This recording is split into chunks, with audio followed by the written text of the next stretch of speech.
Le moment est venu de conclure cette analyse stratégique en dévoilant les titans qui ont sculpté notre histoire. Préparez-vous, comme je l'ai averti au début, sans l'ombre de Robespierre, l'astre de Napoléon n'aurait jamais pu s'élever.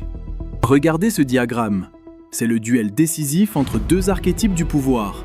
Robespierre face à Napoléon. Robespierre a forgé sa puissance dans le feu de la vertu et du sacrifice.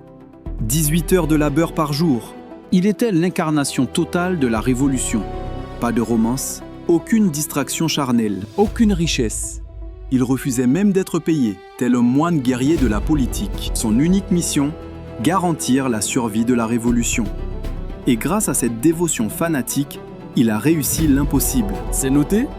Sans ce prophète de la raison, la Révolution française se serait effondrée dans le chaos. Il croyait que l'âme humaine se pliait à la logique pure. Présenter un argument rationnel et le peuple suivra. Une vision noble, mais cette vertu absolue était aussi son talon d'Achille, la source de sa chute tragique. Il était aveugle aux ténèbres du cœur humain. Il n'a pas vu ses propres amis aiguiser leurs poignards dans l'ombre pour protéger leurs intérêts. Retenez bien ceci. Troisième point crucial, Robespierre a sauvé la Révolution. Maintenant, observons le prédateur, Napoléon, l'opposé total. Napoléon n'a pas gravi les échelons par la vertu, mais par une manipulation politique impitoyable. Dès le début, il a repéré les patrons influents, ces marionnettistes du pouvoir. Il a exécuté leurs moindres désirs, pour ensuite orchestrer avec eux un coup d'État dévastateur contre la République. Et une fois le coup réussi, la trahison ultime. Il a poignardé ses alliés dans le dos. Il a aspiré tout le pouvoir pour lui seul. C'est ainsi qu'il s'est couronné empereur. Ne vous y trompez pas. Napoléon n'est pas juste un général, c'est un politicien de génie, un maître des illusions. Son véritable super-pouvoir, le myth-making, la création d'une légende vivante. Il avait compris une vérité sombre. Le peuple ne veut pas la logique, il veut des mythes. Il s'est présenté comme une figure divine, un messie intouchable aux yeux des foules. Et le résultat, il a écrasé la République française sous sa botte. Maintenant, ouvrez les yeux. L'histoire nous hurle un avertissement. Les figures comme Napoléon surgissent toujours au crépuscule d'une république. Napoléon a assassiné la démocratie française.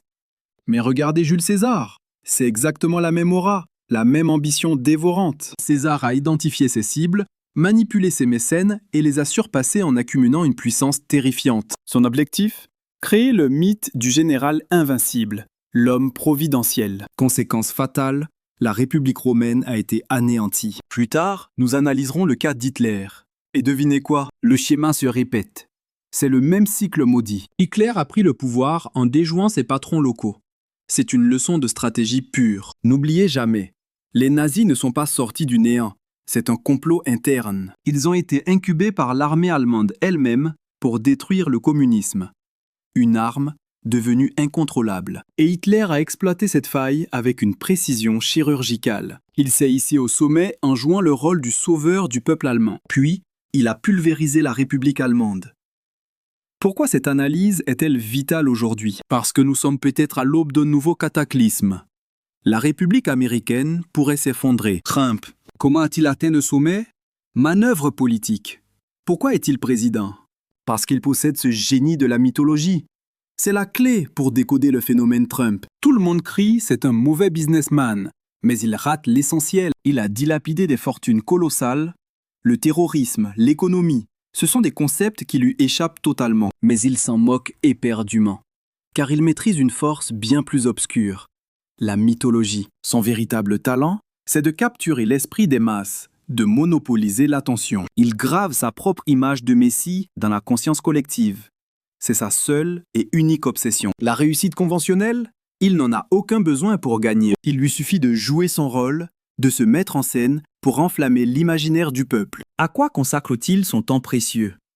À manipuler la presse, encore et toujours. C'est sa véritable mission. Oubliez la stratégie militaire ou les finances, ce n'est pas son champ de bataille. Son but ultime est de sculpter cette aura divine aux yeux de l'Amérique entière. Alors, une question cruciale se pose désormais. Écoutez bien. Si l'on analyse ce schéma, Napoléon, César, Hitler, ils ne sont qu'une seule et même entité. Le résultat est identique. Et Trump marche dans les pas de ses conquérants du passé. Que nous réserve l'avenir ?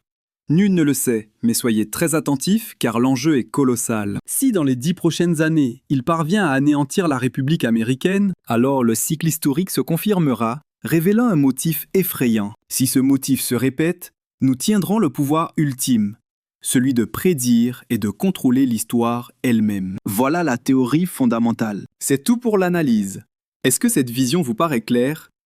Des questions? Excellente question. Pourquoi l'empereur Napoléon a-t-il triomphé là où Robespierre a échoué? La différence est philosophique. Robespierre croyait en la raison pure de chaque individu. Il pensait que chacun avait le devoir de réfléchir par soi-même. Vous comprenez? Il disait « Je vous donne les idées, mais c'est à vous de conclure. Vous devez agir en toute indépendance, une erreur fatale. » Napoléon, lui, avait compris la vérité sombre.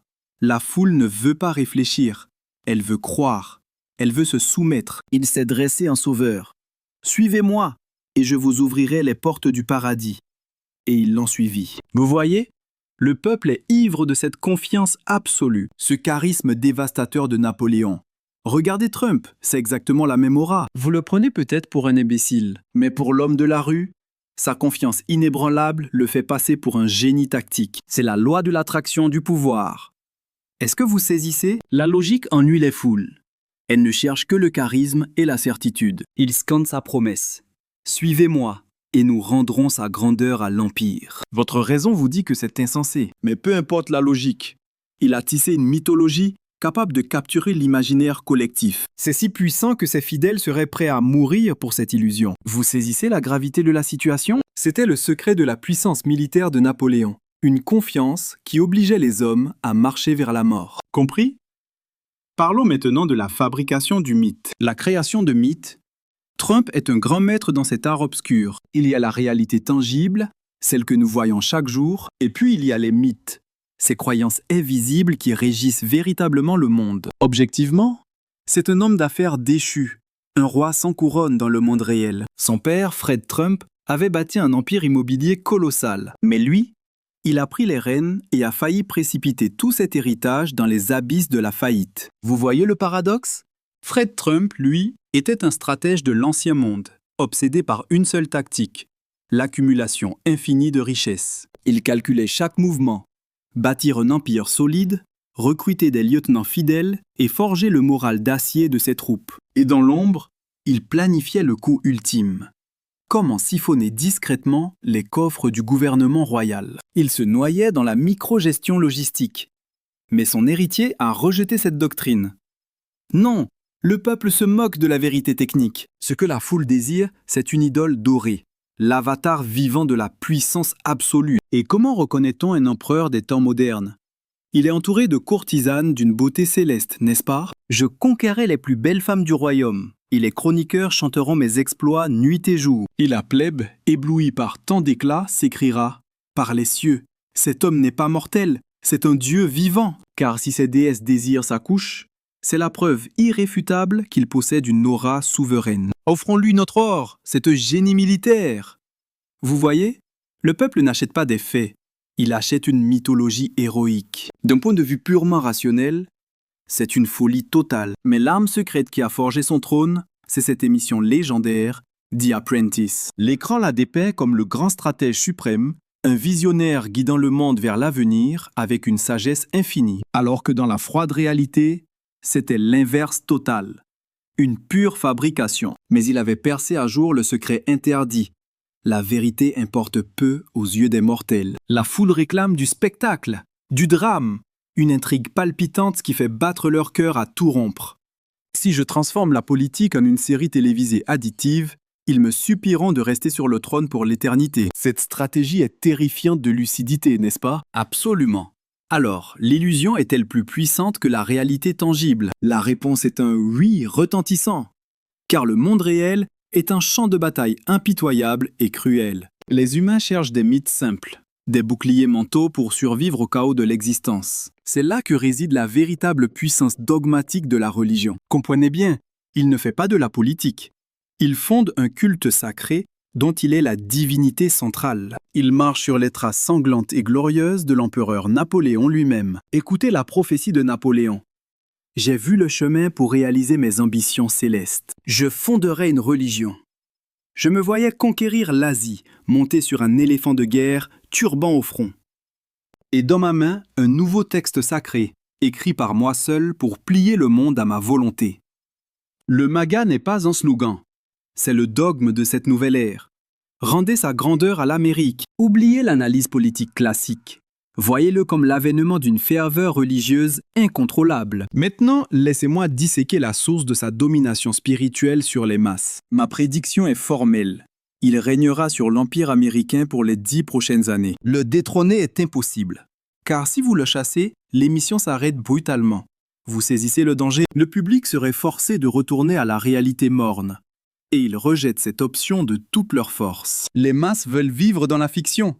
Exactement, c'est la clé de l'énigme. Ils désirent s'immerger dans le rêve. Parfait. C'est ce songe qui rend leur existence supportable face au néant. Tout s'imbrique parfaitement dans ce plan machiavélique, n'est-ce pas? Une question cruciale vient d'être soulevée. Excellente déduction. Mais avec cette guerre commerciale contre le dragon céleste chinois, le citoyen ne va-t-il pas sombrer dans la misère? Le pouvoir d'achat s'effondre. Le rêve d'un foyer devient inaccessible pour le peuple. C'est un fait tactique, mais vous oubliez le facteur le plus important, la psychologie des masses. Un instant. Gravez ceci dans votre esprit, car c'est la clé de voûte de toute cette stratégie occulte. Il faut pénétrer les méandres obscurs de l'esprit humain pour comprendre. Suivez mon raisonnement. Si je vous tendais une bouteille de vin mystérieuse maintenant. Observez bien cette bouteille de vin. Si je vous en présente une seconde et que je vous ordonne de désigner la meilleure, votre palais serait perdu, incapable de trancher dans le vide, n'est-ce pas? Mais si je fixe le prix, 50 $ pour l'une, 10 pour l'autre. Soudain, votre esprit dicte la qualité. Vous saisissez la manipulation? La psyché humaine est fascinante, mais tragiquement subjective. L'objectivité n'est qu'un mythe. C'est la faille du système. L'humain ne sait pas juger l'absolu. Il ne sait que comparer les ombres. Transposons cela sur l'échiquier mondial, la guerre commerciale. Le pouvoir d'achat du citoyen américain s'effondre. Le peuple s'appauvrit, c'est un fait. Mais si dans le même temps, l'empire du milieu sombre encore plus bas, l'Amérique chute, certes, mais la Chine s'écrase. Et là, la foule jubile. Comprenez-vous cette folie? C'est une vérité cruelle, glaciale, mais réelle. Je n'ai nul besoin de vous enrichir pour gagner. Il me suffit de ruiner tous les autres autour de vous, de les réduire en cendres. Et dans ce chaos, vous vous sentez roi. Voilà le secret de la grandeur retrouvée de l'Amérique. La grandeur n'est pas une mesure absolue, c'est une pure illusion d'optique, une perception manipulée. Tant que je domine les ruines, je suis le souverain. La richesse importe peu face à la suprématie. Il suffit que ma misère soit plus douce que la vôtre. Que le monde entier brûle pour que je brille. L'Amérique se sentira victorieuse sur les décombres. Voilà la mécanique impitoyable à l'œuvre. Ne soyez pas naïfs. Trump ne cherche pas à restaurer la fortune d'antan. Son but est bien plus sombre. Reforger une légende, un mythe intouchable. Une Amérique divine face à un monde en flammes, en faillite, noyé dans le désespoir total. Voyez-vous le génie du mal? Et le plus effrayant, c'est qu'il a raison. Sa lecture du chaos est parfaite. C'est la clé maîtresse qui déverrouille toute sa stratégie obscure. Le puzzle est-il enfin assemblé dans vos esprits? Parfait. Qui ose poser la question suivante?